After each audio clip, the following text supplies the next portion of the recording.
Mi mamá va a robarte tu dinero esta noche, susurró mi nieto de 7 años mientras jugábamos con sus carros de juguete en el suelo de la sala.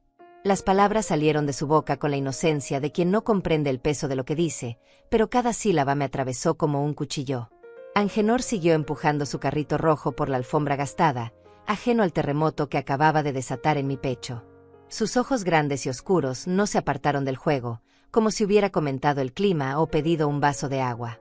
Me quedé inmóvil, fingiendo que no había escuchado nada importante. Sonreí y acaricié su cabello rebelde, ese que siempre se levanta por las mañanas sin importar cuánta agua le eche su madre. ¿Qué dices, mijito?, le pregunté con la voz más suave que pude encontrar, aunque por dentro sentía como si alguien hubiera encendido una hoguera en mi estómago. Él se encogió de hombros y siguió jugando, tarareando una canción que había aprendido en la escuela. Esa tarde de octubre, mi casa se sintió más silenciosa que nunca. Había algo en el aire, una tensión que no lograba identificar pero que me perseguía desde hacía semanas. Fernanda, mi hija, había empezado a visitarme con más frecuencia, siempre con esa sonrisa demasiado perfecta y preguntas sobre mis finanzas que parecían casuales pero que ahora cobraban un sentido siniestro. ¿Cómo van tus ahorros, mamá? ¿Tienes todo bien organizado en el banco? ¿No crees que deberías tener ayuda con esos papeles tan complicados? Durante 70 años he vivido en este mundo, y he aprendido a leer entre líneas. He visto suficientes tormentas para saber cuándo se acerca una. Pero nunca pensé que la traición llegaría envuelta en el abrazo de mi propia sangre, de la niña que alguna vez cargué en mis brazos durante noches enteras cuando tenía fiebre, de la mujer que me prometió que nunca me abandonaría cuando su padre murió hace 10 años. Mi esposo Roberto trabajó 35 años en la fábrica de textiles para que tuviéramos esta casa pequeña pero digna. Cada dólar que guardamos bajo el colchón primero, después en la cuenta de ahorros, fue sudor de su frente y desvelos míos cosiendo ropa ajena hasta altas horas de la madrugada. Nunca tuvimos lujos, pero nunca nos faltó comida en la mesa ni un techo sólido sobre nuestras cabezas. Fernanda creció sabiendo el valor del trabajo y del sacrificio. O al menos eso creía yo. La vi convertirse en una mujer aparentemente exitosa, con su oficina en el centro de la ciudad y sus trajes elegantes que cuestan más de lo que yo gastaba en comida durante 3 meses. Se casó con un hombre que parecía bueno, tuvieron a Angenor, y por un tiempo pensé que había hecho todo bien como madre. Pero las apariencias engañan, y yo debería haberlo sabido mejor que nadie. En los últimos meses, he notado cambios sutiles que ahora cobran sentido. La forma en que Fernanda mira mi casa cuando viene de visita, como si estuviera calculando algo. Sus preguntas insistentes sobre mi testamento. Las conversaciones telefónicas que corta abruptamente cuando entro a la habitación. Los documentos que dice que son para mi bien, pero que nunca me explica completamente. Angenor siguió jugando a mis pies, construyendo una carretera imaginaria que conectaba la mesa de centro con el sofá donde me siento cada noche a ver las noticias. Es un niño dulce, con esa transparencia que solo tienen los pequeños antes de que el mundo les enseñe a mentir. Por eso sus palabras me dolieron tanto. Porque vinieron sin malicia, sin intención de lastimar, pero cargadas de una verdad que yo no quería ver. Abuela, ¿por qué mi mamá habla tanto por teléfono sobre ti?, me preguntó de repente, levantando la vista de sus juguetes. Sus ojos tenían esa curiosidad pura de los niños que aún no han aprendido que algunas preguntas es mejor no hacerlas. Siempre dice cosas como, la vieja, y, el dinero, y luego se pone muy seria. El corazón se me detuvo por un momento. La vieja. Así me llama mi propia hija cuando cree que nadie la escucha. Tragué saliva y le sonreí a Angenor, aunque sentía como si alguien me hubiera abofeteado. Los adultos hablan de muchas cosas, mi amor. No te preocupes por eso. Pero por supuesto que me preocupaba. Me preocupaba tanto que las manos me temblaron mientras le servía un vaso de leche y unas galletas. Esa noche, después de que Fernanda vino a recoger a Angenor con esa sonrisa falsa que ya no podía ocultar, me quedé sola en mi cocina pequeña, viendo cómo las sombras se alargaban por las paredes. La casa que una vez estuvo llena de risas y conversaciones ahora parecía un mausoleo. Cada crujido de la madera me sobresaltaba, cada ruido del viento contra las ventanas me recordaba lo vulnerable que estaba. Me serví una taza de té de manzanilla y me senté en la mesa donde Roberto y yo solíamos planear nuestro futuro. Donde contábamos los billetes los días de pago y decidíamos qué sacrificios hacer para que Fernanda pudiera estudiar en la universidad.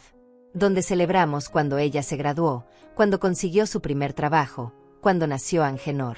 Ahora esa misma mesa parecía el lugar donde mi mundo se desmoronaba. Las palabras de mi nieto resonaban en mi cabeza como un eco que no se apagaba. Mi mamá va a robarte tu dinero esta noche. ¿Cómo había llegado a esto? ¿En qué momento me convertí en el obstáculo que había que remover?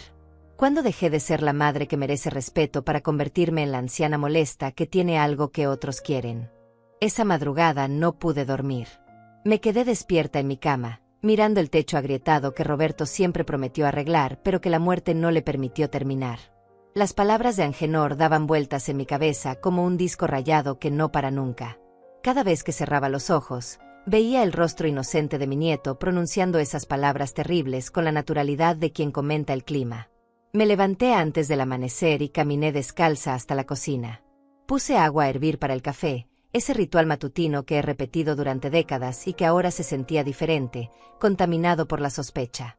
Mientras esperaba que el agua hirviera, mis ojos se posaron en la fotografía enmarcada que tengo sobre la mesada. Fernanda a los 5 años, con su vestido blanco de primer comunión, sonriendo con esa pureza que solo tienen los niños. ¿Dónde quedó esa niña? ¿En qué momento la perdí? Porque la mujer que viene a visitarme ahora, con sus tacones que repiquetean contra el suelo de mi casa como una cuenta regresiva, no es la misma que lloraba en mis brazos cuando tenía pesadillas. No es la misma que me prometía que cuando fuera grande me cuidaría y nunca me dejaría sola. Recordé aquellos años difíciles después de que Roberto murió. Fernanda tenía 35 años entonces, ya era una mujer hecha y derecha, pero vino a vivir conmigo durante 6 meses. Para acompañarte, mamá me dijo. Para que no estés sola en estos momentos tan duros. Yo pensé que era amor filial, preocupación genuina. Ahora me pregunto si ya entonces estaba calculando, midiendo, esperando el momento adecuado. Durante esos meses, ella se encargó de ayudarme con los papeles del seguro de vida de Roberto. Se ocupó de simplificar mis cuentas bancarias. Me convenció de que era mejor tener todo más organizado para evitar complicaciones futuras. Yo, sumergida en el dolor de la pérdida, agradecí su ayuda. Firmé donde me dijo que firmara, confié porque era mi hija, porque las madres siempre confiamos en nuestros hijos, incluso cuando no deberíamos. El café me supo amargo esa mañana, o tal vez era el sabor de la realidad lo que me llenaba la boca. Me senté en mi silla favorita, esa que Roberto compró en una liquidación hace 20 años y que él decía que era perfecta para mí porque tenía el respaldo alto que necesitaba para mi espalda. Desde ahí podía ver el jardín pequeño donde solíamos plantar tomates y lechugas, donde ahora solo crecen malezas porque ya no tengo fuerzas para mantenerlo como antes. Fernanda llegó esa tarde, como había estado haciendo las últimas semanas, siempre con alguna excusa. Esta vez traía una bolsa de compras del supermercado caro, ese donde yo nunca compro porque los precios me parecen un robo. Te traje algunas cosas, mamá me dijo con esa voz dulce que ahora reconozco como falsa. Ese yogur que te gusta tanto y unas galletas importadas. Pero yo ya no veía generosidad en sus gestos. Veía cálculo. Cada regalo, cada visita, cada sonrisa parecía tener un precio oculto, una agenda que yo no había sabido leer hasta ahora. Se sentó conmigo en la mesa de la cocina y empezó con su conversación habitual, esas preguntas que antes me parecían inocentes y que ahora sonaban como interrogatorios. ¿Cómo te sientes, mamá? ¿No te parece que esta casa es demasiado grande para ti sola? Su voz tenía esa modulación perfecta de preocupación ensayada. He estado pensando que tal vez sería mejor que vivieras en un lugar más pequeño, más fácil de mantener. Hay unos apartamentos muy lindos cerca del centro, con servicios incluidos. Asentí vagamente mientras ella hablaba, pero por dentro algo se revelaba. Esta casa no es solo una casa. Es el lugar donde Roberto y yo construimos nuestra vida. Es donde Fernanda dio sus primeros pasos, donde perdió su primer diente, donde celebramos cada cumpleaños y cada Navidad. Las paredes guardan 40 años de memorias, de risas, de llantos, de amor verdadero. Y otra cosa, mamá continuó, bajando la voz como si fuera a compartir un secreto. He estado hablando con un abogado, el señor Claudio López. Es muy bueno, muy profesional. Dice que sería prudente que revisáramos tus documentos, tu testamento, las escrituras de la casa. Ya sabes, para evitar problemas legales en el futuro. Ahí estaba. La verdadera razón de todas sus visitas, de todos sus regalos, de toda su atención repentina. No era amor lo que la traía a mi casa. Era codicia. Era la impaciencia de quien espera una herencia y no quiere esperar a que llegue naturalmente. ¿Problemas legales?, pregunté, fingiendo ingenuidad. ¿Qué clase de problemas? Bueno, ya sabes cómo son estas cosas. Los trámites pueden ser muy complicados cuando llegue el momento. Es mejor tener todo en orden desde ahora. El señor López puede venir la semana que viene para explicarte mejor. No tienes que preocuparte por nada, yo me encargo de todo. Por supuesto que se encargaría de todo. Igual que se había encargado de simplificar mis cuentas después de la muerte de Roberto. Igual que se había encargado de ayudarme con el seguro de vida que nunca entendí completamente. Ahora quería encargarse de mi testamento, de mis escrituras, de todo lo que Roberto y yo habíamos construido con tanto esfuerzo. Esa noche, después de que se fuera, revisé todos los papeles que guardo en la caja de seguridad del dormitorio. Documentos que hacía años no tocaba, que había dejado en manos de Fernanda porque confiaba en ella. Mientras los revisaba, con mis lentes de leer y una lámpara de mesa que iluminaba cada página, comencé a entender la magnitud de lo que había estado pasando bajo mis narices. Había transferencias que no recordaba haber autorizado. Cambios en beneficiarios que no recordaba haber solicitado. Mi cuenta de ahorros, que Roberto y yo habíamos alimentado durante décadas con nuestros pequeños ingresos, ahora tenía movimientos que yo no reconocía. Retiros para gastos médicos que nunca tuve. Préstamos familiares que nunca autoricé. Mi hija, la niña que crié con tanto amor, que eduqué con tanto sacrificio, me había estado robando lentamente, sistemáticamente, durante años. No con violencia, no con amenazas, sino con papeles y firmas y esa sonrisa falsa que yo había confundido con cariño filial. El dolor que sentí esa noche no era físico. Era algo mucho peor. Era el dolor de descubrir que la persona en quien más confiabas en el mundo te ha estado traicionando sistemáticamente. Era la agonía de entender que todos esos gestos de cariño eran actuación, que todas esas visitas tenían precio, que mi propia hija me veía como un obstáculo que remover para acceder a lo que consideraba suyo por derecho. Me quedé despierta hasta el amanecer, con los documentos esparcidos sobre la cama, tratando de entender cómo había llegado a este punto. Como la niña que alguna vez me dibujaba tarjetas de cumpleaños con crayones de colores ahora, planeaba despojarme de todo lo que me quedaba en la vida. 3 días después de mi descubrimiento nocturno, Fernanda llegó con una sonrisa más amplia de lo habitual y un ramo de flores amarillas que compró en la gasolinera de la esquina. Las reconocí inmediatamente porque las había visto esa mañana cuando fui a comprar pan, marchitas y con los pétalos cayéndose, en oferta por $2. Pero ella las presentó como si fueran orquídeas exóticas de algún vivero exclusivo. Para ti, mamá, me dijo, besándome la mejilla con esos labios que ahora sabía que mentían con cada palabra. Porque te amo y quiero que sepas lo importante que eres para mí. Las palabras salieron de su boca con la facilidad de quien ha ensayado el discurso frente al espejo, pero sus ojos no sonreían. Sus ojos calculaban, medían, evaluaban mi reacción como un científico que observa una rata de laboratorio. Me acompañó hasta la cocina mientras yo buscaba un florero para las flores moribundas. Sus movimientos tenían esa agitación nerviosa de quien está a punto de ejecutar un plan largamente meditado. Se sirvió un vaso de agua sin pedir permiso, como siempre hacía, pero esta vez lo hizo con las manos ligeramente temblorosas. Mamá, tengo una noticia maravillosa, comenzó, sentándose frente a mí en la mesa donde habíamos desayunado juntas durante tantos años. ¿Recuerdas que te mencioné al señor Claudio López, el abogado? Bueno, resulta que tiene una propuesta increíble para ti. Una oportunidad de inversión que podría triplicar tus ahorros en menos de un año. Fingí interés mientras arreglaba las flores en el florero, aunque por dentro sentía náuseas. Triplicar mis ahorros. Una oportunidad increíble. Las mismas palabras que usan los estafadores en las noticias, las mismas promesas que he visto en los programas de televisión donde alertan a los ancianos sobre fraudes financieros. Pero esto era diferente. Esto venía envuelto en el amor de una hija, decorado con besos en la mejilla y flores de gasolinera. ¿Una inversión?, pregunté, manteniendo mi voz neutra. ¿Qué clase de inversión? Es algo muy seguro, mamá. Muy confiable. El señor López maneja las finanzas de varias familias importantes de la ciudad.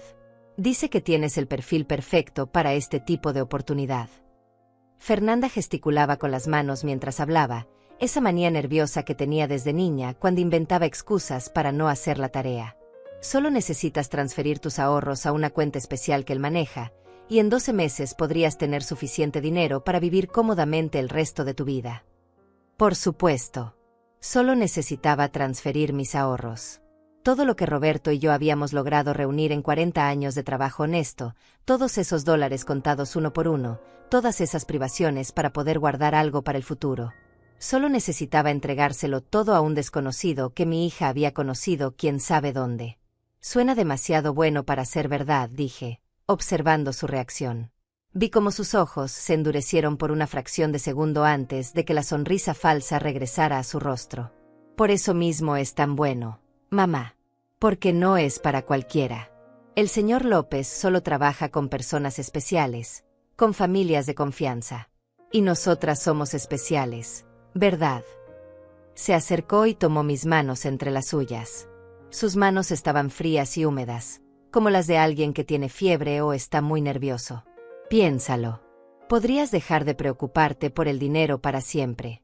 Podrías hacer ese viaje a Europa que siempre soñaste. Podrías ayudar a Angenor con su educación universitaria cuando llegue el momento. Ahí estaba la manipulación emocional perfecta. Mi nieto. Usaba a mi propio nieto como carnada, sabiendo que yo haría cualquier cosa por asegurar su futuro. Era cruel y efectivo, y probablemente había funcionado con otras víctimas del señor López antes que conmigo. Me gustaría conocer a ese abogado, dije finalmente. Hablar con él personalmente antes de tomar cualquier decisión. Por supuesto, exclamó Fernanda, y por primera vez su entusiasmo parecía genuino. De hecho, ya le dije que querrías conocerlo. Puede venir mañana en la tarde, si te parece bien. Es un hombre muy distinguido, muy profesional. Te va a caer muy bien. Asentí lentamente, como si estuviera considerando seriamente la propuesta. Por dentro, mi mente trabajaba a toda velocidad, conectando piezas de un rompecabezas que finalmente comenzaba a tomar forma. Fernanda no estaba actuando sola. Había cómplices, una red organizada. Esto no era una decisión impulsiva de una hija codiciosa, sino un plan cuidadosamente orquestado. ¿Y tú qué ganarías con esto?, pregunté, fingiendo curiosidad inocente. Quiero decir, si es tan buena oportunidad, ¿por qué no inviertes tu propio dinero? Fernanda vaciló por un momento, como si no hubiera esperado esa pregunta. Bueno, mi situación financiera es diferente, mamá. Tengo compromisos, hipotecas, gastos que... La verdad es que el señor López dice que tu perfil es mejor para este tipo de inversión. Las personas mayores tienen ciertas ventajas fiscales que... Se estaba enredando en sus propias mentiras. Veía cómo buscaba palabras, cómo construía explicaciones sobre la marcha. Era patético y doloroso al mismo tiempo. Mi propia hija, la niña que alguna vez fue la luz de mis ojos, sentada en mi cocina tejiendo una red de engaños para robarme todo lo que tenía. Además, continuó, recuperando algo de compostura, yo también voy a invertir algo. Una cantidad pequeña, claro, pero es para demostrar que confío en el señor López. Somos un equipo, mamá. Una familia. Lo que es bueno para ti es bueno para mí. Mentira tras mentira, envuelta en palabras dulces y gestos cariñosos. Probablemente había ensayado todo esto con el tal Claudio López.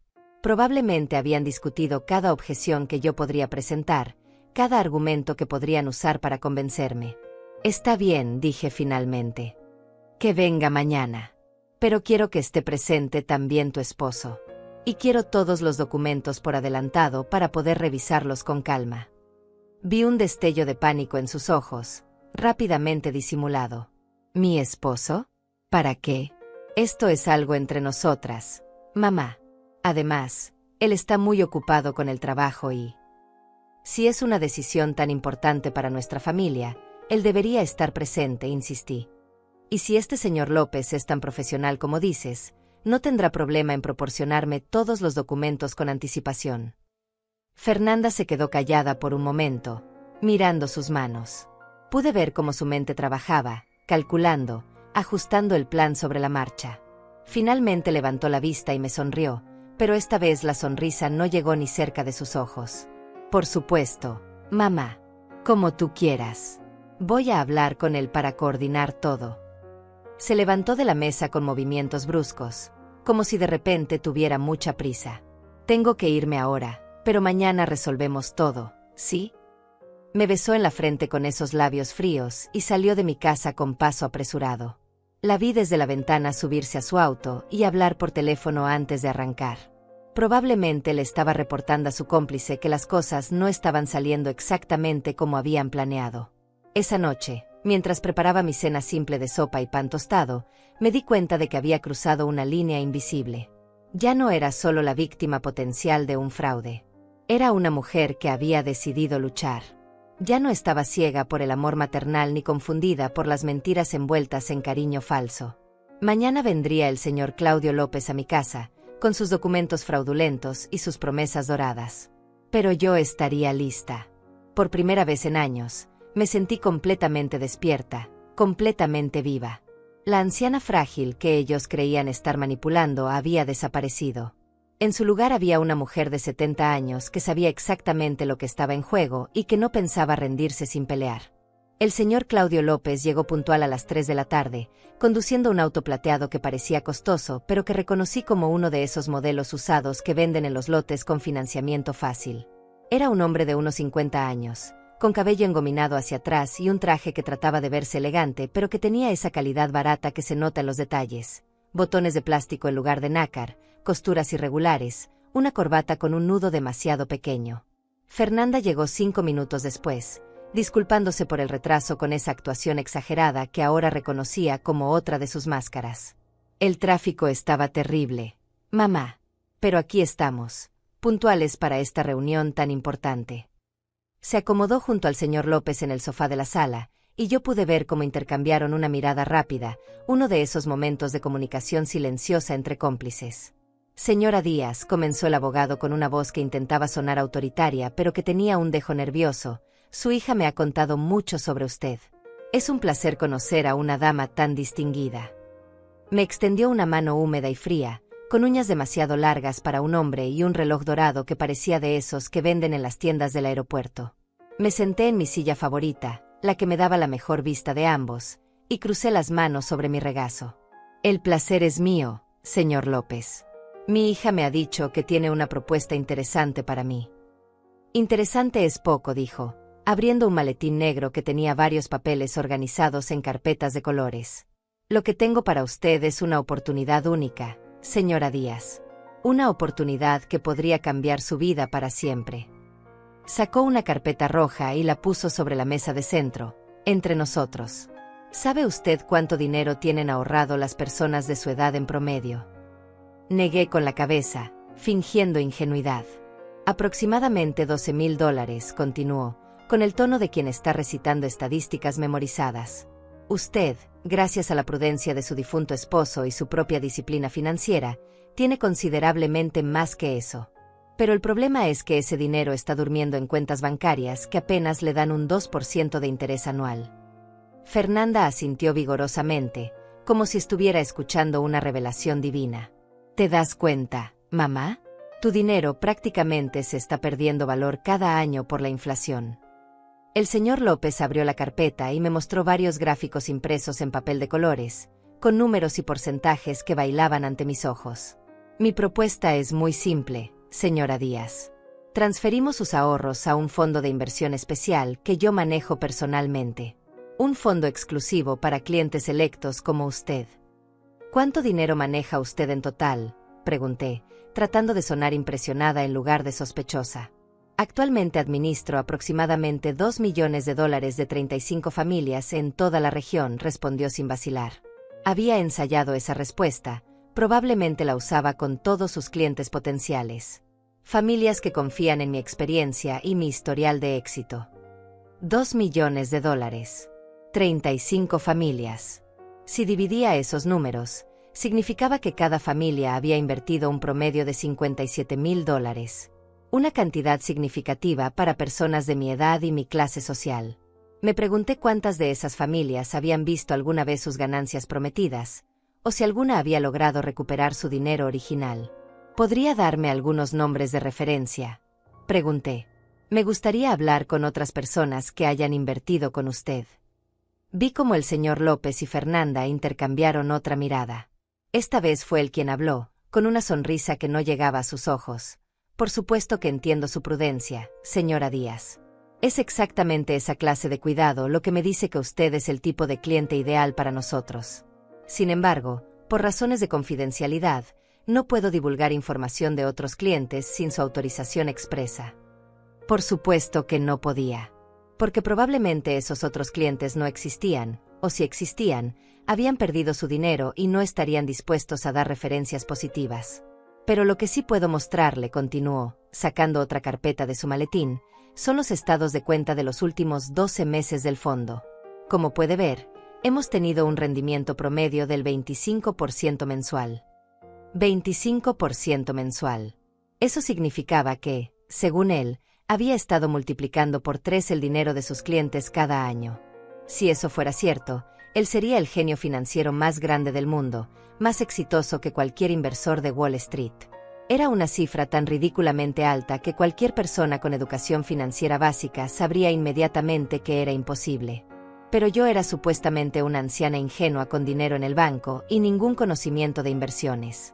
Así que abrí los ojos con admiración fingida y dije, 25% cada mes. Eso es increíble. Es increíble, mamá, intervino Fernanda, con entusiasmo genuino. Probablemente ella misma creía en las cifras, o al menos quería creerlas porque necesitaba que fueran ciertas para justificar lo que estaba haciendo. Imagínate lo que eso significaría para tus ahorros. En un año podrías tener 3 veces más dinero. El señor López asintió solemnemente. Por supuesto, entiendo que es una decisión importante. No es algo que se deba tomar a la ligera. Por eso he preparado todos los documentos necesarios para que usted pueda revisarlos con calma. Sacó un sobremanila grueso de su maletín. Aquí está el contrato de inversión, los términos y condiciones, y toda la documentación legal necesaria. Tomé el sobre con manos que fingí un poco temblorosas por la emoción. ¿Y cuánto necesitaría invertir para empezar? Bueno, el mínimo para entrar a este fondo exclusivo son $50,000, dijo, observando mi reacción cuidadosamente. Pero considerando su situación particular y la recomendación especial de Fernanda, podríamos hacer una excepción y permitirle empezar con $40,000. $40,000. Era casi exactamente la cantidad que yo tenía en mi cuenta de ahorros principal, la que Fernanda conocía porque me había ayudado a organizarla después de la muerte de Roberto. No era una coincidencia que él mencionara exactamente esa cifra como el mínimo especial para mí. Eso es casi todo lo que tengo ahorrado, dije, fingiendo preocupación. No sería muy arriesgado poner todo en una sola inversión. Al contrario, señora Díaz, respondió el señor López con la confianza de un predicador vendiendo milagros. Lo arriesgado es dejar ese dinero en el banco, perdiendo valor cada día. Con nosotros, su dinero va a trabajar para usted. Va a crecer. Va a multiplicarse. Fernanda se acercó y puso su mano sobre la mía. Mamá, yo también voy a invertir. Voy a poner $10,000 en el mismo fondo. Si no fuera seguro, ¿crees que pondría en riesgo el dinero de mi propia familia? $10,000. Una cantidad convenientemente pequeña comparada con lo que querían que yo invirtiera, pero lo suficientemente significativa para que sonara como un compromiso real. Por supuesto, probablemente ella nunca pondría ni un centavo de su propio dinero. Era solo parte del teatro, otra mentira cuidadosamente construida. ¿Cuándo necesitarían una respuesta?, pregunté. El señor López consultó su reloj dorado. Bueno, el periodo de inscripción para este ciclo cierra el viernes. Hoy es martes, así que tendríamos hasta el viernes al mediodía para procesar todos los documentos. 3 días. Querían una decisión en 3 días sobre $40,000 que me había tomado 40 años ahorrar. La presión temporal era otra táctica clásica de los estafadores. Crear urgencia artificial para evitar que la víctima tenga tiempo de pensar claramente o consultar con otras personas. Entiendo que es poco tiempo, continuó, pero las oportunidades como esta no esperan. El mercado se mueve rápido, y si no actuamos ahora, el próximo periodo de inscripción no será hasta dentro de 6 meses. Mamá, no podemos dejar pasar esta oportunidad, añadió Fernanda, apretando mi mano. Piensa en todo lo que podrías hacer con $120,000 el año que viene. Podrías remodelar la casa, podrías viajar, podrías asegurar la educación de Angenor. Otra vez mi nieto. Otra vez usando el amor que siento por él como herramienta de manipulación. Era cruel y efectivo, y ellos lo sabían. Está bien, dije finalmente, fingiendo estar convencida.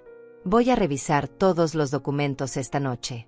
Si todo me parece correcto, podemos proceder mañana. Los ojos del señor López se iluminaron como si hubiera ganado la lotería.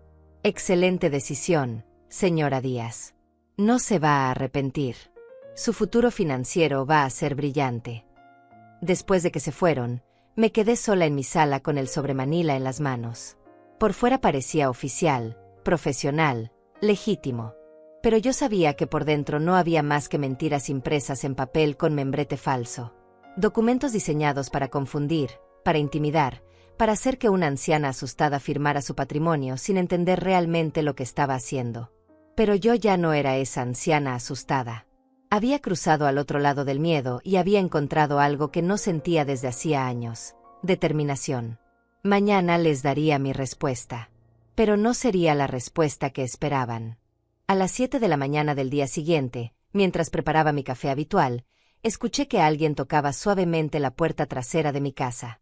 No era un toque insistente ni agresivo, sino más bien tímido, como si la persona del otro lado no estuviera segura de si debía molestarme. Miré por la ventana de la cocina y vi a un hombre mayor, de unos 60 años, con el cabello gris despeinado por el viento y ropa de trabajo sencilla. Era Luis Rodríguez. Lo reconocí inmediatamente, aunque habían pasado más de 10 años desde la última vez que lo vi. Había sido mi vecino durante 15 años, hasta que se mudó al otro lado de la ciudad después de que su esposa muriera. Un hombre honesto y trabajador que había sido soldador en la misma fábrica donde Roberto trabajaba, aunque en turnos diferentes. Un hombre que me debía un favor que nunca había esperado que pagara. Abrí la puerta con curiosidad y un poco de nerviosismo. Luis, ¿qué haces aquí tan temprano? Se quitó la gorra de béisbol desgastada que llevaba puesta y la apretó entre sus manos con una mezcla de timidez y determinación que me recordó porque siempre había confiado en él. Buenos días, Noelia. Sé que es muy temprano, y sé que hace mucho tiempo que no nos vemos, pero necesito hablar contigo. Es importante. Lo invité a pasar y le serví una taza de café. Nos sentamos en la mesa de la cocina, en el mismo lugar donde 24 horas antes había estado fingiendo que consideraba la propuesta fraudulenta del señor López. Luis miraba su taza como si estuviera reuniendo valor para decir algo difícil. Noelia, lo que voy a contarte va a ser duro de escuchar, comenzó finalmente, levantando sus ojos marrones hacia los míos. Pero no puedo quedarme callado sabiendo lo que sé. No después de todo lo que hiciste por mi familia cuando Carmen estaba enferma. El favor. Se refería al favor que nunca había esperado que recordara. Cuando su esposa Carmen estaba muriendo de cáncer, yo había cuidado a sus 2 hijos pequeños durante meses, los había alimentado, los había llevado al colegio, había sido una segunda madre para ellos mientras él trabajaba dobles turnos para pagar los tratamientos médicos que al final no pudieron salvarla. Nunca les cobré un centavo, nunca esperé nada a cambio. Era simplemente lo que hacían los vecinos en aquellos tiempos, cuando la comunidad significaba algo. ¿Qué es lo que sabes, Luis?, pregunté, aunque algo en mi estómago me decía que ya conocía la respuesta. Trabajo de vigilante nocturno en el edificio donde tiene su oficina el abogado Claudio López, dijo, y mi corazón comenzó a latir más rápido. Anoche los vi a él y a tu hija saliendo del edificio muy tarde, cerca de las 11. Estaban hablando muy agitados, y alcancé a escuchar parte de su conversación. Luis se detuvo y tomó un sorbo de café, como si necesitara valor líquido para continuar. Noelia, ese hombre no es un abogado verdadero. Su oficina está en el sótano del edificio, en un espacio que se supone es para almacenaje. No tiene secretaria, no tiene clientes regulares. Solo recibe visitas esporádicas de personas mayores que llegan con sobres Manila y se van sin ellos. Mi sangre se heló. Personas mayores con sobres Manila. Como yo, que había estado a punto de entregar toda mi vida financiera a un criminal. ¿Qué más escuchaste?, pregunté, aunque no estaba segura de querer conocer la respuesta. Tu hija estaba muy nerviosa. Decía que algo había salido mal, que tú habías hecho preguntas que no esperaban. El tipo, López, le decía que no se preocupara, que ya habían manejado casos similares antes. Luis se inclinó hacia adelante, bajando la voz aunque estábamos solos en mi cocina. Noelia, dijeron algo sobre falsificar documentos médicos. Sobre hacer que parezca que tienes demencia o alguna enfermedad mental para poder tomar control de tus finanzas legalmente. Las palabras me golpearon como una bofetada. No solo querían robar mi dinero, querían robar mi dignidad, mi autonomía, mi cordura misma. Querían convertirme en una anciana incompetente que necesitaba que su hija manejara sus asuntos porque ya no podía tomar decisiones por sí misma. Hay más, continuó Luis, y yo no sabía si podía soportar escuchar más. Mencionaron que ya tienen a un médico cómplice, alguien dispuesto a firmar los papeles necesarios a cambio de dinero. Y dijeron algo sobre otros casos, otras familias. Noelia, tú no eres la primera. Esto es una operación organizada. Me quedé en silencio durante varios minutos, procesando la información. Toda la manipulación emocional, todos los gestos de cariño falso, toda la paciencia de Fernanda durante los últimos meses había sido parte de un plan más grande y más cruel de lo que había imaginado. No solo querían mi dinero, querían mi libertad, mi dignidad, mi derecho a tomar mis propias decisiones. ¿Por qué me cuentas esto?, pregunté finalmente. Podrías meterte en problemas. Luis sonrió por primera vez desde que había llegado, una sonrisa triste pero genuina. Porque cuando Carmen estaba enferma y yo no sabía cómo iba a mantener a mis hijos y pagar las medicinas al mismo tiempo, tú apareciste en mi puerta con comida casera y te ofreciste a cuidar a los niños sin pedir nada a cambio. Porque cuando el banco quería quitarnos la casa, tú me prestaste $3,000 de tus ahorros sin pedirme ni siquiera un papel firmado. Recordé ese día. Luis había estado desesperado, caminando por el barrio como un hombre perdido, y yo simplemente había hecho lo que creía correcto. Roberto había protestado un poco por prestar tanto dinero sin garantías, pero al final había estado de acuerdo. Era nuestro vecino, era un hombre bueno en una situación terrible, y nosotros podíamos ayudar. Me pagaste hasta el último centavo, le recordé. Sí, pero eso no borra el hecho de que cuando más lo necesité, tú estuviste ahí. Sin preguntas, sin dudas, sin condiciones. Luis puso su mano callosa sobre la mía. Ahora eres tú quien está en problemas, y yo no puedo quedarme de brazos cruzados. ¿Qué más sabes sobre esa operación?, pregunté, sintiendo como mi mente comenzaba a trabajar en un plan. Sé que López no trabaja solo. Hay al menos 3 personas más involucradas. El médico que mencioné, una mujer que se hace pasar por trabajadora social cuando necesitan presionar a las familias, y alguien en el banco que les ayuda con las transferencias. Luis sacó un papel doblado de su bolsillo. Anoté todo lo que pude recordar de su conversación. Nombres, fechas, cantidades de dinero. También tengo las placas del auto de López y fotos que tomé con mi teléfono cuando salían del edificio. Me quedé mirando el papel en mis manos, sintiendo como una mezcla de gratitud y determinación me llenaba el pecho. No estaba sola en esto. Después de sentirme traicionada por la persona en quien más confiaba en el mundo, había encontrado un aliado en el lugar menos esperado. Luis, ¿estarías dispuesto a ayudarme a detenerlos?, pregunté, aunque ya conocía la respuesta por la expresión en su rostro. Dime qué necesitas que haga. Pasamos las siguientes 3 horas planeando cuidadosamente cada paso. Luis me contó que López había mencionado otros casos similares, otras ancianas que habían perdido sus ahorros de vida en esquemas parecidos. Algunas habían terminado en hogares de ancianos estatales después de ser declaradas incompetentes, mientras sus familiares gastaban sus herencias. Otras simplemente habían desaparecido del mapa, probablemente muertas de tristeza y abandono. No podemos solo detenerlos a ellos, le dije a Luis mientras revisábamos sus notas. Tenemos que asegurarnos de que esto no le pase a nadie más. ¿Qué tienes en mente? Voy a fingir que acepto su propuesta. Voy a hacer que crean que han ganado. Pero mientras tanto, vamos a reunir todas las pruebas posibles para entregarlas a las autoridades. Me levanté de la mesa con una energía que no había sentido en años. Y vamos a asegurarnos de que cuando caigan, caigan fuerte. Luis asintió con admiración. La misma Noelia de siempre. Tranquila por fuera, pero con fuego por dentro. Por primera vez en semanas, sonreí genuinamente. Ya no era la víctima asustada que había estado fingiendo ser. Era una mujer de 70 años con 70 años de experiencia de vida, y estaba a punto de demostrarle a su propia hija y a sus cómplices criminales que habían escogido a la víctima equivocada. La guerra había comenzado, pero esta vez yo tenía las armas y sabía cómo usarlas. Durante las siguientes 24 horas, me convertí en una mujer que no había sido en años. Calculadora, meticulosa, absolutamente determinada. Luis y yo nos reuníamos cada mañana temprano en mi cocina, cuando el barrio aún dormía y las posibilidades de ser observados eran mínimas.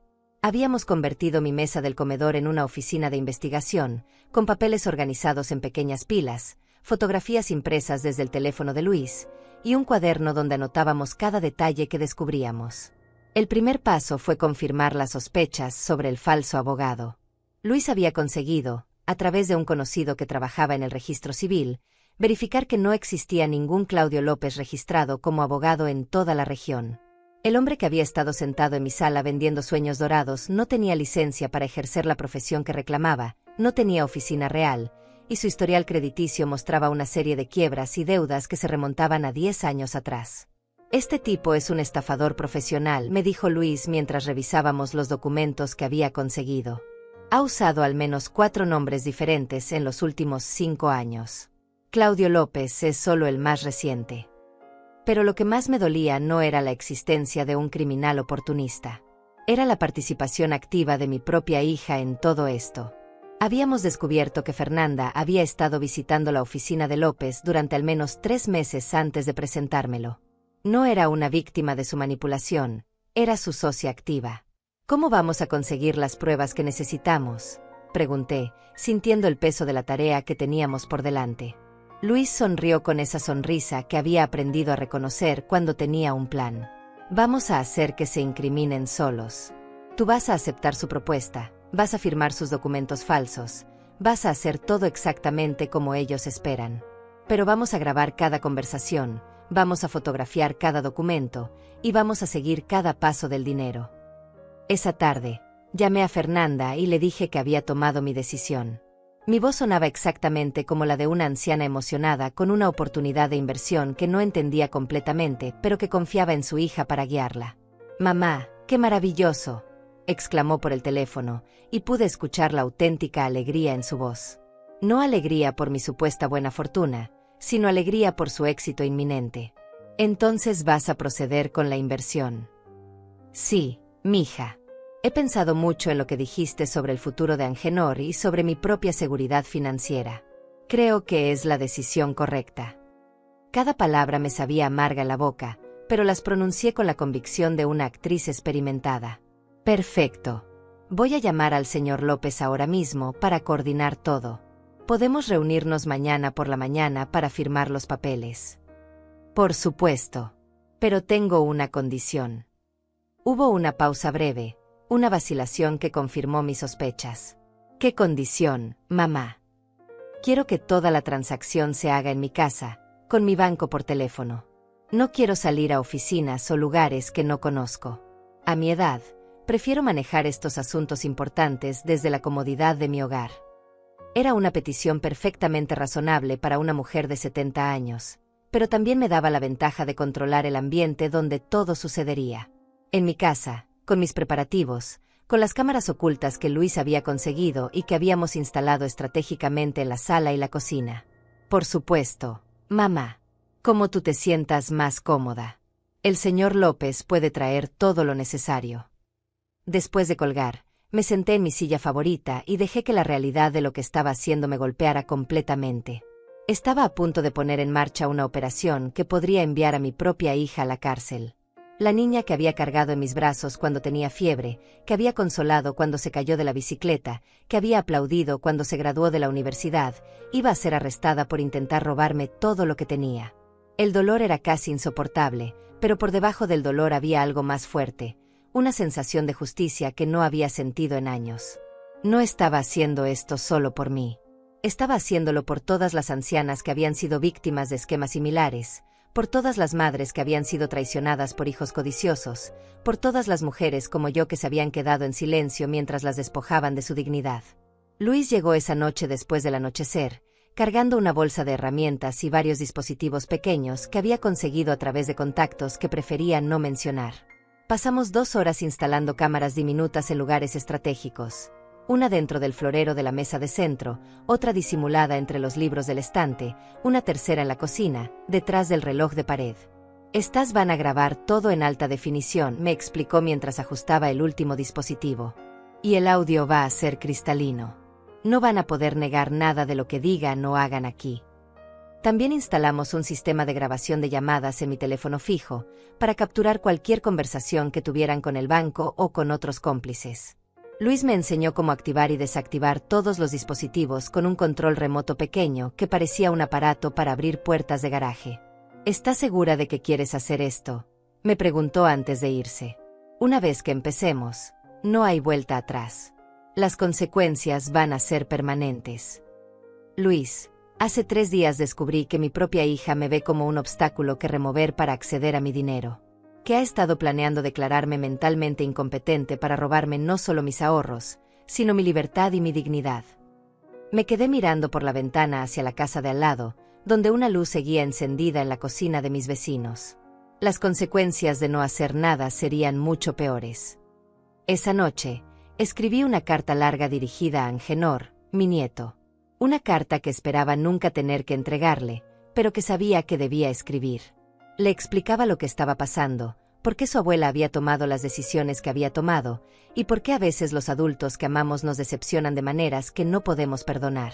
Mi querido Angenor, escribí con mi mejor caligrafía. Cuando seas mayor y entiendas mejor el mundo, quiero que sepas que todo lo que hice fue para proteger no solo mi futuro, sino el tuyo también. Porque el dinero que tu madre quería robar no era solo mío. Era el dinero que tu abuelo Roberto y yo habíamos guardado para asegurar que tu educación estuviera pagada, que tuvieras las oportunidades que nosotros nunca tuvimos. Guardé la carta en el sobre junto con una copia de mi testamento real, el que había escrito años atrás con un abogado verdadero, donde dejaba todo mi patrimonio en un fideicomiso para la educación de Angenor, con administradores independientes que se asegurarían de que el dinero se usara correctamente. Al día siguiente, todo estaría listo. Las cámaras estarían grabando, los documentos estarían preparados, y yo estaría representando el papel más importante de mi vida, el de una anciana ingenua a punto de ser estafada por su propia hija. Solo que esta vez, la anciana ingenua tenía un plan, tenía aliados, y tenía la determinación de una mujer que finalmente había decidido luchar por su dignidad. La trampa estaba tendida. Solo faltaba que las víctimas caminaran hacia ella. El viernes por la mañana llegaron puntuales a las 10, como habíamos acordado. Fernanda entró a mi casa con una sonrisa radiante y un ramo de rosas rojas que probablemente había comprado en el supermercado de camino a mi casa. El señor López la siguió, cargando su maletín negro y una carpeta nueva que parecía contener más documentos fraudulentos. «Buenos días, mamá», me dijo Fernanda, besándome la mejilla con esos labios que ahora sabía que mentían con cada gesto. «¿Cómo te sientes?» «Emocionada por este gran paso». «Muy emocionada, mija», respondí, fingiendo el nerviosismo de una anciana que está a punto de tomar la decisión financiera más importante de su vida. Casi no pude dormir anoche pensando en todas las posibilidades. Lo que no les dije era que efectivamente había estado despierta casi toda la noche, pero no por emoción, sino revisando cada detalle del plan con Luis, asegurándonos de que todas las cámaras estuvieran funcionando y que todo estuviera listo para capturar cada momento de su actuación criminal. Nos sentamos en la sala, en la misma configuración de siempre, ellos en el sofá, yo en mi silla favorita. Pero esta vez, yo sabía que cada palabra, cada gesto, cada expresión facial estaba siendo grabada en alta definición por las cámaras ocultas que habíamos instalado cuidadosamente. «Señora Díaz», comenzó el señor López con esa voz falsa que ahora reconocía como la de un actor barato, «tengo excelentes noticias. He conseguido que la acepten en el fondo de inversión con una condición especial. En lugar de los $40,000 que habíamos discutido, podemos empezar con $35,000, y si los resultados son tan buenos como esperamos, podrá invertir el resto en el próximo ciclo». $35,000. Habían reducido la cantidad, probablemente porque su experiencia les había enseñado que presionar por demasiado dinero de una sola vez podía hacer que las víctimas se asustaran y se echaran atrás. Era una táctica inteligente, pero no lo suficientemente inteligente para alguien que ya conocía sus trucos. ¿Y cómo exactamente funciona el proceso?, pregunté, interpretando el papel de la anciana curiosa pero confiada. Fernanda se inclinó hacia adelante, con esa expresión de falsa preocupación maternal que había perfeccionado durante los últimos meses. Es muy simple, mamá. Solo necesitas firmar estos documentos que autorizan la transferencia, y el señor López se encarga de todo lo demás. El dinero va directamente del banco al fondo de inversión, sin que tengas que preocuparte por nada. López abrió su carpeta y comenzó a sacar documentos que parecían oficiales, pero que yo sabía que eran falsificaciones elaboradas. Había formularios con logos bancarios, contratos con terminología legal impresionante pero sin sentido, y estados de cuenta de otros inversores que probablemente habían sido creados en su computadora esa misma mañana. Como puede ver, dijo, extendiéndome un documento, aquí están los términos del contrato. Muy claros, muy transparentes. Su inversión inicial de $35,000, con un rendimiento garantizado del 25% mensual. Tomé los papeles con manos que fingí ligeramente temblorosas y me puse mis lentes de leer. Mientras revisaba los documentos, que estaban llenos de errores ortográficos y cláusulas legales sin sentido, pude ver por el rabillo del ojo cómo Fernanda y López intercambiaban miradas de satisfacción. Creían que habían ganado. ¿Y si necesito mi dinero antes del año?, pregunté, sabiendo que esta era una pregunta que ponía nerviosos a todos los estafadores. Bueno, respondió López, con una ligera vacilación, existe una pequeña penalización por retiro anticipado. Pero estoy seguro de que una vez que vea los resultados, no va a querer retirar nada. Al contrario, va a querer invertir más. ¿Qué clase de penalización? Un 10% del monto total invertido, dijo rápidamente. Pero realmente es una formalidad. Ninguno de nuestros clientes ha necesitado retirar dinero anticipadamente. Por supuesto que ninguno había retirado dinero anticipadamente, porque una vez que entregaban su dinero a estos criminales, nunca lo volvían a ver. Está bien, dije finalmente, fingiendo estar convencida. ¿Qué necesito hacer? Fernanda prácticamente saltó de emoción. Solo necesitas firmar aquí, aquí y aquí, dijo, señalando varios lugares en los documentos. Y después llamamos al banco para autorizar la transferencia. Pero yo no iba a firmar nada todavía. Tenía otra carta que jugar. Antes de firmar, dije, levantándome de mi silla, quiero mostrarles algo. Algo que creo que es importante que sepan. Caminé hacia mi dormitorio, sabiendo que ellos me seguirían con la vista, preguntándose qué podía ser tan importante como para interrumpir el proceso de firma. Regresé con una carpeta que contenía documentos reales, estados de cuenta bancarios, certificados de depósito y el inventario completo de mis activos financieros. Verán, dije, sentándome nuevamente. He estado pensando mucho en esto durante los últimos días. Y me di cuenta de que si realmente confío en ustedes, no debería invertir solo $35,000. Vi cómo los ojos de ambos se agrandaron. López se inclinó hacia adelante, tratando de ocultar su avaricia detrás de una máscara de preocupación profesional. ¿Qué quiere decir, señora Díaz? Quiero decir que tengo más dinero del que ustedes saben. Mucho más. Abrí la carpeta y les mostré los estados de cuenta reales, que mostraban no solo mis $35,000 en ahorros, sino también certificados de depósito por otros $20,000, y una cuenta de retiro que Roberto había establecido y que contenía otros $15,000. Mamá, dijo Fernanda, y por primera vez desde que había comenzado todo esto, su asombro parecía genuino. No sabía que tenías tanto dinero. Hay muchas cosas que no sabes sobre mí, mija, respondí, y había una verdad profunda en esas palabras que ella no podía comprender completamente. López estaba claramente luchando por mantener su compostura profesional mientras sus ojos recorrían los números en los documentos. $70,000. Era más dinero del que había esperado, y yo podía ver cómo su mente trabajaba, recalculando sus ganancias potenciales. Por supuesto, no podemos manejar toda esa cantidad en una sola inversión, dijo finalmente, tratando de sonar prudente. Sería demasiado arriesgado poner todos sus ahorros en un solo lugar. Pero ustedes dijeron que era una inversión segura, protesté, fingiendo confusión. Si es tan segura como dicen, ¿por qué no podría invertir todo? Fernanda y López se miraron, y pude ver la codicia luchando contra la cautela en sus expresiones. Finalmente, la codicia ganó. Bueno, dijo López lentamente, Si usted realmente quiere maximizar sus rendimientos, podríamos considerar una inversión más sustancial. Pero tendríamos que estructurarla de manera diferente, con diferentes tipos de documentos. ¿Qué tipo de documentos? Documentos que le den a Fernanda poder legal para manejar sus finanzas en caso de cualquier emergencia, respondió, finalmente mostrando sus verdaderas intenciones.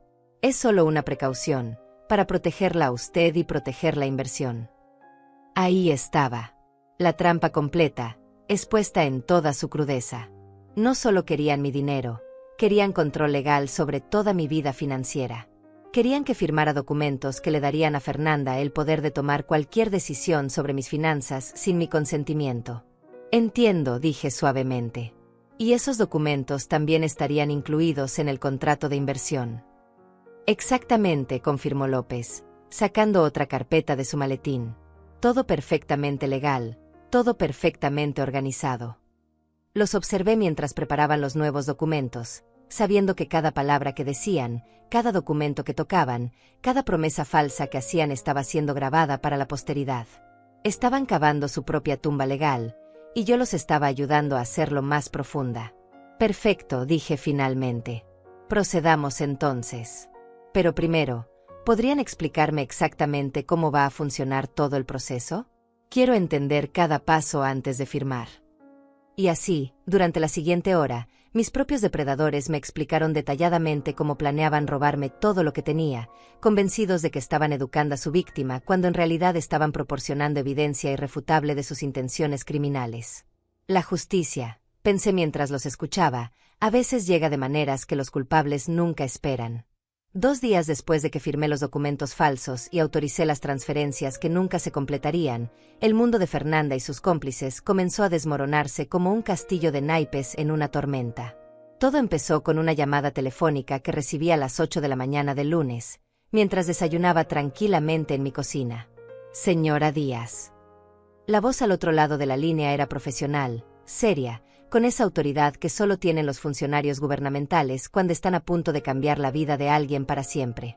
Habla el detective Romario Payás de la División de Delitos Financieros. ¿Podríamos hablar con usted esta mañana? Es sobre una denuncia que presentó el señor Luis Rodríguez.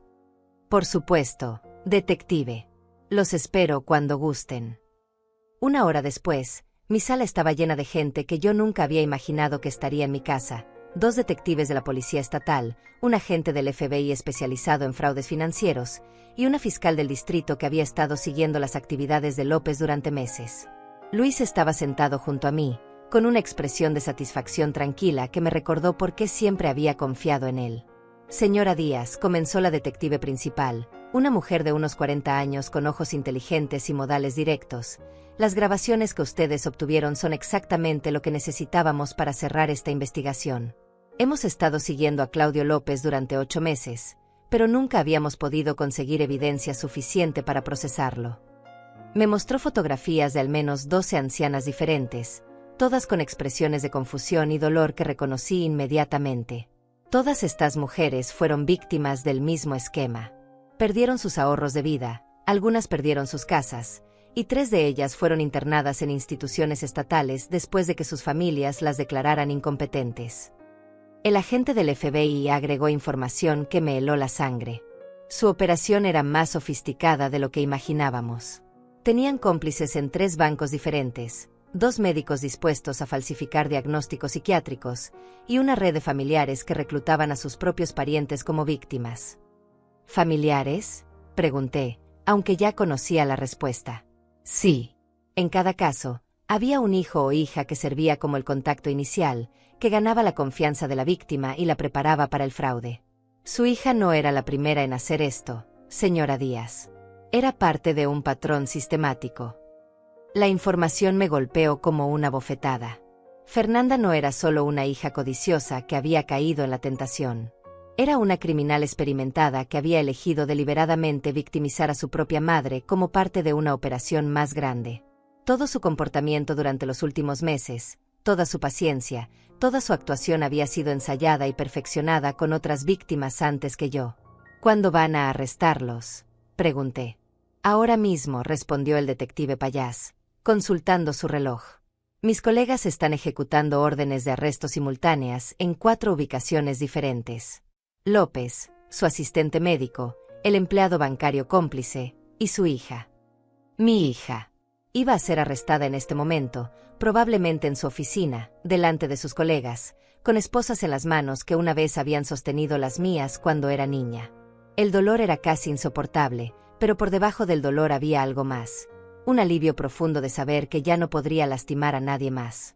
Mi teléfono sonó exactamente 20 minutos después. Era Fernanda, y su voz era completamente diferente a cualquier cosa que hubiera escuchado de ella antes. No había dulzura falsa, no había manipulación calculada. Solo pánico puro y desesperación cruda. Mamá, ¿qué hiciste? La policía acaba de arrestarme en mi oficina. Están diciendo que es por fraude, por conspiración, por elder abuse. Todo el mundo me vio siendo arrestada. Hice lo que tenía que hacer, Fernanda, respondí con una calma que me sorprendió incluso a mí misma. Protegí mi dinero, mi dignidad, y mi derecho a tomar mis propias decisiones. Pero yo soy tu hija. ¿Cómo pudiste hacerme esto a mí? Yo no te hice nada, mija. Tú te hiciste esto a ti misma el día que decidiste verme como un obstáculo en lugar de como tu madre. Hubo un silencio largo al otro lado de la línea, y cuando volvió a hablar, su voz tenía una cualidad quebrada que nunca había escuchado antes. Mamá, por favor. Puedes retirar la denuncia. Puedes decir que fue un malentendido. Yo nunca quise lastimarte realmente. Nunca quisiste lastimarme, repetí, sintiendo como décadas de dolor y decepción se concentraban en esas palabras. ¿Declararme mentalmente incompetente no era lastimarme? ¿Robar los ahorros que tu padre y yo juntamos durante 40 años no era lastimarme? ¿Usar a tu propio hijo como herramienta de manipulación no era lastimarme? Yo necesitaba el dinero, mamá. Tengo deudas.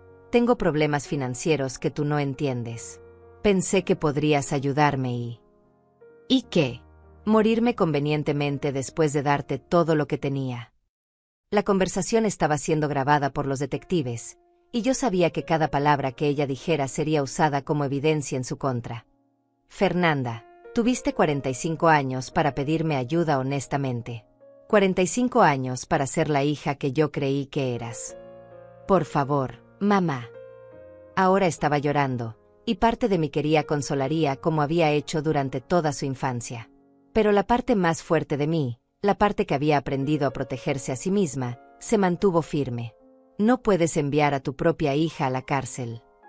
Yo no te estoy enviando a la cárcel, Fernanda. Tus propias acciones te llevaron ahí. Colgué el teléfono y me quedé sentada en mi silla favorita, rodeada de policías y evidencia de la traición más profunda que había experimentado en mi vida. El detective Payás se acercó y puso una mano gentil en mi hombro. Sé que esto es difícil, señora Díaz. Pero quiero que sepa que probablemente salvó las vidas de docenas de otras personas mayores. Esta operación se había vuelto más agresiva cada mes, y si no los hubiéramos detenido ahora. ¿Qué va a pasar con mi nieto?, pregunté, porque esa era la pregunta que más me dolía en el corazón.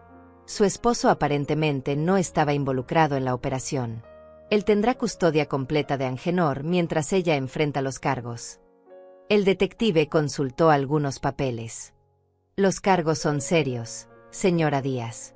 Fraude de más de $50,000, conspiración, elder abuse agravado. Está viendo entre 5 y 15 años de prisión si es declarada culpable. 5 a 15 años. Angenor tendría entre 12 y 22 años cuando su madre saliera de prisión. Crecería sabiendo que su madre había intentado robar a su propia abuela, que había elegido el dinero sobre la familia, que había destruido todo lo que una vez habían sido como familia. Esa tarde, después de que todos los oficiales se fueron y Luis regresó a su casa, me senté en mi cocina con una taza de té y miré las fotografías familiares que tengo pegadas en el refrigerador. Fotos de Fernanda cuando era bebé, cuando tomó su primera comunión, cuando se graduó de la universidad, cuando se casó, cuando nació Angenor. Una vida entera de memorias que ahora estaban contaminadas por la realidad de lo que ella había elegido convertirse. Mi teléfono sonó una vez más esa noche. Era el esposo de Fernanda, con una voz quebrada por la vergüenza y la confusión.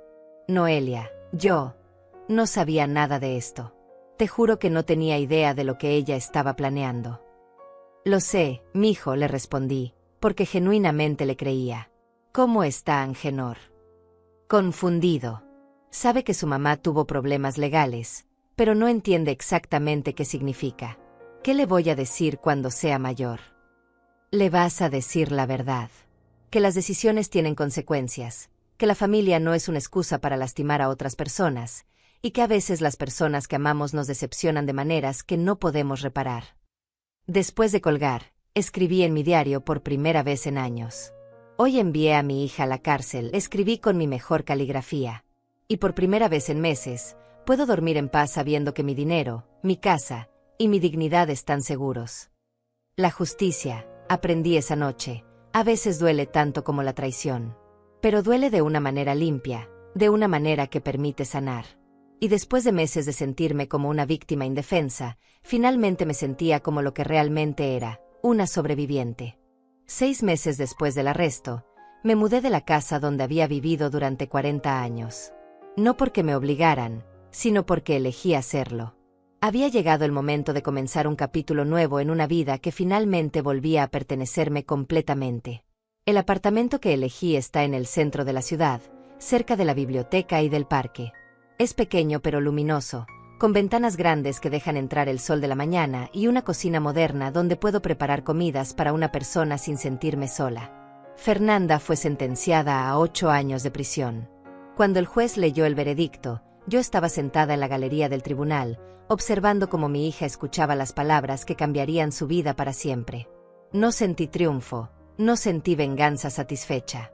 Solo sentí una tristeza profunda por la mujer en la que había elegido convertirse, y un alivio igualmente profundo por saber que no podría lastimar a nadie más durante mucho tiempo. Claudio López recibió 12 años. El médico cómplice, 5 años. El empleado bancario perdió su trabajo y recibió 3 años de libertad condicional. Más importante que las sentencias individuales fue que la operación completa fue desmantelada. Según me informó el detective Payás, recuperaron casi $200,000 que fueron devueltos a las víctimas sobrevivientes. Su valentía salvó a muchas familias, me dijo durante nuestra última conversación oficial. La mayoría de las víctimas de Elder Abuse nunca reportan los crímenes, especialmente cuando los perpetradores son familiares. Usted rompió ese silencio. Romper el silencio. Esas palabras resonaron en mi mente durante semanas. Toda mi vida había sido educada para mantener los problemas familiares en privado, para proteger la reputación de la familia por encima de mi propia seguridad. Pero había aprendido que a veces la sangre puede estar envenenada, y que proteger a los agresores solo les permite lastimar a más víctimas. Angenor me visita cada 2 sábados. Su padre lo trae por la mañana y pasamos el día juntos, explorando mi nuevo barrio, visitando museos, comiendo helado en el parque. Al principio estaba confundido y triste, preguntándome constantemente cuándo su mamá volvería a casa. Pero con el tiempo ha comenzado a entender que a veces los adultos toman decisiones que los alejan de las personas que aman. Abuela, me preguntó hace algunas semanas mientras construíamos un rompecabezas. Mi mamá es una mala persona. Tu mamá es una persona que hizo cosas muy malas, le respondí, eligiendo cuidadosamente las palabras. Pero eso no significa que no te ame. Significa que se perdió en el camino y tomó decisiones que lastimaron a mucha gente. Luis se convirtió en algo más que un vecino que me ayudó. Se convirtió en mi compañero de aventuras urbanas, mi partner de dominó los viernes por la noche, mi cómplice en la exploración de una ciudad que ambos habíamos vivido durante décadas pero que nunca habíamos realmente descubierto. No es romance, somos demasiado mayores para esas complicaciones.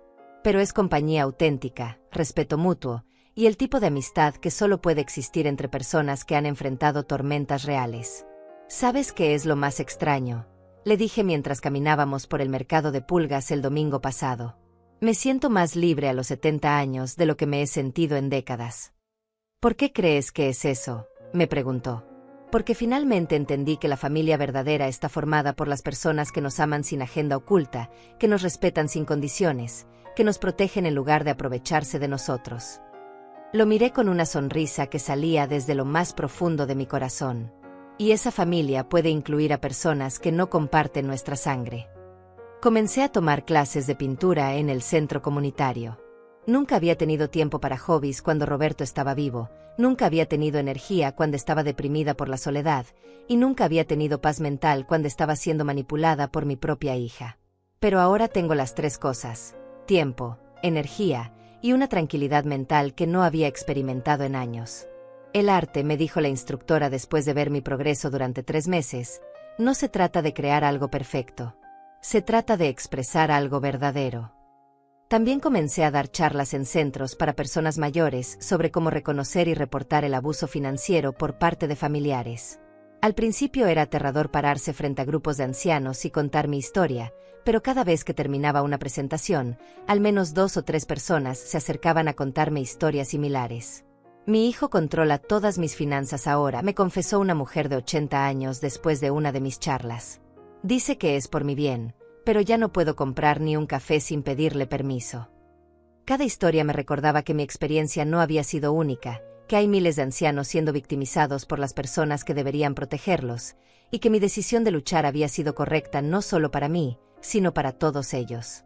El mes pasado recibí una carta de Fernanda desde la prisión. Era la primera comunicación directa que habíamos tenido desde su sentencia. La carta era larga, llena de disculpas que sonaban sinceras, pero que llegaban demasiado tarde. Mamá, escribía, sé que nunca podrás perdonarme completamente, pero quiero que sepas que pienso en ti todos los días.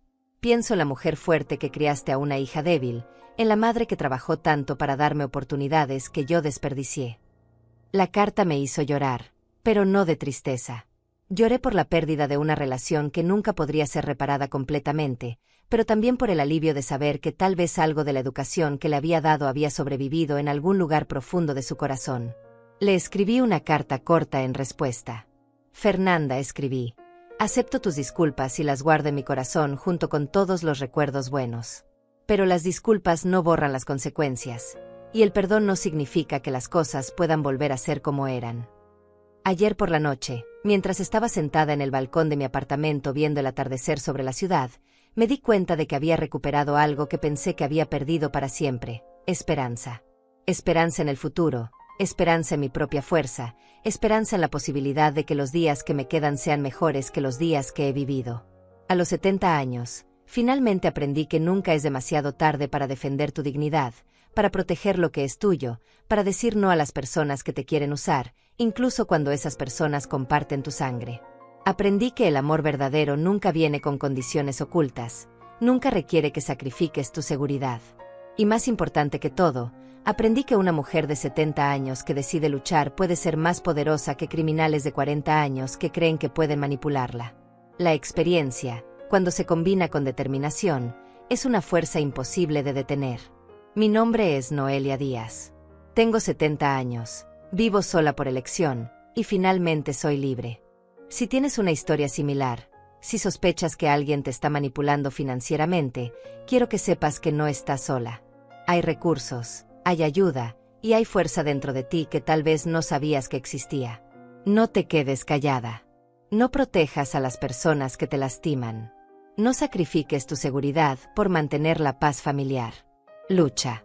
Siempre vale la pena luchar por tu dignidad. Gracias por escuchar mi historia. Si les ha servido de algo, si les ha dado valor o esperanza, por favor déjenme saber en los comentarios. Cuídense, y recuerden, nunca es demasiado tarde para tomar control de su propia vida.